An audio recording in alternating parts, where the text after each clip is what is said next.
बताइए 100 साल की दादी आज आंखों में आंसू हैं और कितना दुख का घड़ी है इस पूरे गांव के लिए। एक पिता कितना कष्ट काट करके अपने बच्चियों को। अब हमनी के यार दी, अब हमनी के कहाँ जाई कितनी बहन है आप? 6 बहन बनी बाबू बड़ी सीधा आदमी रहा। किसी से कोई झगड़ा लड़ाई नहीं, एकदम प्रेम से रहने वाले। अरे नहीं झगड़ा किसी से ना जब गईनी है तो बात भई रहे कुछ? ना को चुप को जाता नहीं हम काम करे। दादी आई हुई हैं, मुझे लगता है कि 100 साल से ज्यादा उम्र होगा आपका, होगा ना 100 साल से ज्यादा उम्र। अरे वो बेचारा कैसे जियावत रहता से प्रभु जी जाना कि ना जाने।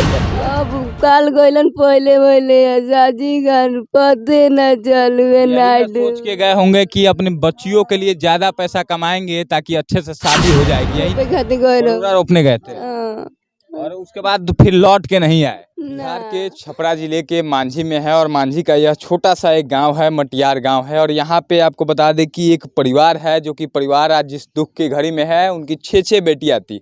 सोचिए कि पिताजी मजदूरी करते थे और पहली बार अपने मजदूरी करने के लिए नाव के सहारे जाते हैं, नाव के उस पार। और जब मजदूरी करके घर वापस आ रहे थे, शाम का समय था और नाव पलट जाती है और एक पिता अभी तक उनकी कोई भी मतलब पता नहीं लगा पाया है कोई भी कि कहाँ पे हैं उनके पिता। और उन परिवार का दुख की घड़ी में यहाँ पर सभी महिलाएं जो हैं, गांव की सभी महिलाएं यहाँ पे बैठी हुई हैं। लेकिन इससे पहले आपको एक बात बताना चाहते हैं कि बिहार में जब कोई हादसा हो जाता है तब बहुत बड़ी बड़ी टीमें आती हैं, NDRF, SDRF और भी कई सारी टीमें आ जाती हैं, कई सारे लोग आ जाते हैं। लेकिन हादसा होने से पहले एक नाव की मुहैया नहीं कराई जा सकती है, कई सारी चीज़ों की मुहैया नहीं कराई जा सकती कि कोई हादसा होता है, हादसे को रोका नहीं जा सकता मुझे पता है, लेकिन हादसा होने के बाद लोगों को बचाया जा सकता था अगर वहाँ पे सरकारी टीम होती वहाँ पे, लेकिन नहीं बचाया जा सका।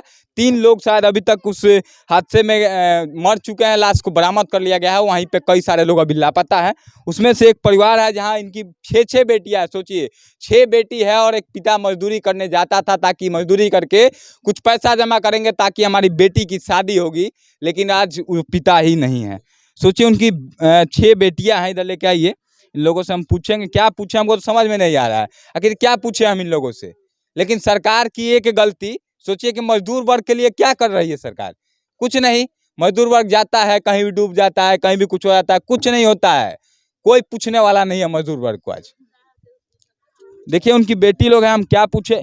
पिताजी आपके पहली बार गए थे क्या वहाँ पे? हाँ, पहली बार गए थे। कहाँ गए हुए थे? वो दियर में। दियरा मतलब नदी पार करके गए हुए? हाँ हाँ। अच्छा, पहली बार ही गए और हादसा हो गया, इसके पहले कभी नहीं जाते थे वहाँ? नहीं, कभी नहीं जाते।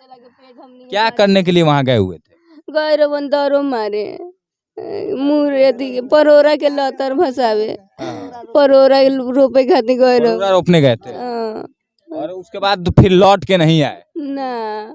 ए जी कुदारी से कोड़ कोड़ के हमनी के खियावत रहलन, पियावत रहलन, साजी कर ले भयन त कायम से पीएम से। मतलब पहले दिन भर मजदूरी करके आप लोगों के लिए इधर ही काम करते थे कहीं?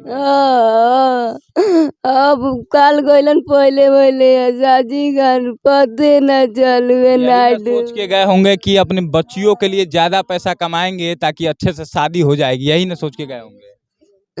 अब हमनी के यार दी, अब हमनी के कहाँ जाई। कितनी बहन है आप? 6 बहन बनी सन। 6 बहन है। हाँ। शादी हुआ है किसी का? भइल बावे। कितने लोगों का शादी हो? 2 आदमी के भइल बा। 4 बहन आप लोग मतलब हैं अभी कुंवारी? हाँ। और पिताजी आपके बताइए आज नहीं? बताइए क्या पूछे इन लोगों से। सभी बहनें यहीं पे बैठी हुई हैं, छोटी छोटी बच्चियां हैं, सोचिए पढ़ाई करती होंगी और कितना दुख का इन लोगों के लिए विषय है कि सोचिए कि सरकार की तरफ से कोई इस तरह का योजना नहीं है। इन गरीबों को लिए राहत का कुछ योजना होता तो इसके पिता को ज़्यादा पैसे कमाने के लिए उस पार नहीं जाना पड़ता, यह सच है। लेकिन हम लोगों के लिए क्या कर रही है सरकार? सिर्फ बड़े बड़े लोगों को, यहाँ तक कि कई जगह तो हम जाते हैं तो पता चलता है कि गरीबों को राशन तक नहीं मिलता है, जबकि बुलेट रखने वाले लोगों को राशन मिलता है। सही बात है कि नहीं है भाई? बताइए। एक जगह दादी आई हुई हैं, मुझे लगता है कि 100 साल से ज्यादा उम्र होगा आपका, होगा ना 100 साल से ज्यादा उम्र।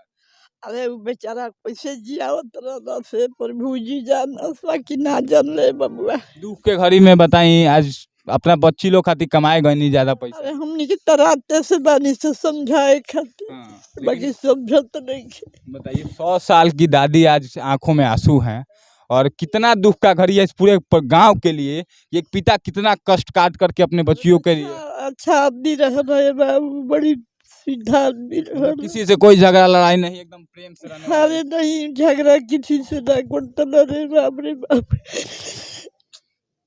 बताइए क्या हम पूछे इस परिवार से और किसी से भी क्या बात करेंगे। एक ऐसा इंसान जो कि सब किसी से मिलजुल करके रहता था और सोचता था कि अपनी बच्चियों की शादी अच्छे तरीके से कर लेंगे तो मेरा जीवन स्वर्ग हो जाएगा, लेकिन उन बच्चियों के लिए ही अपने आप को मजदूरी करने के लिए नदी पार करके जाते हैं, लेकिन नाव पलट जाती है और इतना बड़ा हादसा हो जाता है कि अभी तक उनके डेड बॉडी को भी पता नहीं लगा पाई है जो टीम आई हुई है। बस लास्ट में यही कहेंगे, जो भी टीम आप भेजते हैं क्या फायदा उस टीम का जो टीम आती है लोगों के मरने के बाद, हादसे के बाद, क्या फायदा उस टीम का। लाश खोजने के लिए आप लोग आते हैं, उसके पहले नाव की व्यवस्था नहीं करा सकते थे। आपको पता है कि हर दिन लोग जाते हैं, इनके पिता पहली बार, और लोग भी तो रोज जाते होंगे ना, रोज जाते होंगे। हाँ हाँ सब कोई रोज जाते होंगे, रोज जाता रोज सब कोई रोज जाते होंगे, रोज जला लो लेकिन कोनो नाव के व्यवस्था, बढ़िया नाव के व्यवस्था नहीं थे। उहे खाली मेरा गोइल बड़न खाली उहे खाली गोइल बड़ पहली बार गए रहनी के बेटी है हमें बड़ बेटी इनकी, और इनकी 4 बहन है। अरे जब गईनी है तो बात भई रहे कुछ, ना को चुपचाप छोड़ और जाता नहीं हम काम करे चुपचाप चले गए थे, रोक दी लोग ना। हम रोको दी नंजा पापा वो पर तू ये नहीं रही हम वो पर अगर ना बताए होते तो आप रोक लेते। ना जाए देनी से वो पर उनका के कही हो बुलाई लो पहली बार ही गए और पहले ही बार गोइल बड़न तो ही होती होइल बा।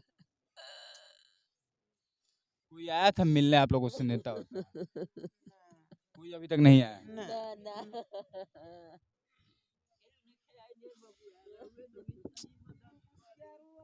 देखिए अब तो जो हो गया सो हो गया, लेकिन इनकी 4 बेटियां भी हैं कुंवारी, सोचिए। और मैं कहूंगा सरकार से, नीतीश कुमार जी आपसे, कि इस परिवार को कहीं ना कहीं इनकी बेटियों की शादी का खर्चा उठाना चाहिए, क्योंकि इस परिवार को अगर आज इनके पिता नहीं है तो उसका जिम्मेदार सरकार इसलिए है क्योंकि मजदूर वर्ग के लिए आप लोग अगर अच्छा काम करते तो इतना दूर दूर नदी पार करके नहीं जाना पड़ता। इसीलिए गए होंगे ताकि कुछ अच्छा करे, ज़्यादा पैसे कमा पाए, लेकिन पूरा जीवन अपना उन्होंने बर्बाद झोंक दिया, खत्म कर दिया अपने परिवार के लिए। सोचिए। और सरकार से मैं बस लास्ट में यही कहूँगा कि इस परिवार को कम से कम उनकी शादियों के लिए खर्चा, जो बेटी है उनकी सभी की शादियों के लिए खर्चा सरकार को उठाना चाहिए। बाकी आप सबकी क्या राय बताइएगा। इस दुख की घड़ी में हम लोग साथ हैं, हम लोग का पूरा प्रयास रहेगा कि बात करके सरकार से ज़्यादा लाभ इनको दिया जाए, क्योंकि दुख की घड़ी में ज़्यादा कुछ तो हम लोग अब नहीं कर सकते हैं, इनके पिता को तो नहीं ला सकते हैं, लेकिन हम लोगों से जो हो पाएगा वो लोग करने का प्रयास करेंगे। बाकी आप सभी इस वीडियो को शेयर करके बिहार के माननीय मुख्यमंत्री तक पहुंचाने का प्रयास करेंगे, ताकि इन परिवार को, इनकी बेटियों को आगे पढ़ने और इनकी शादी का खर्चा मिल सके। जय हिंद।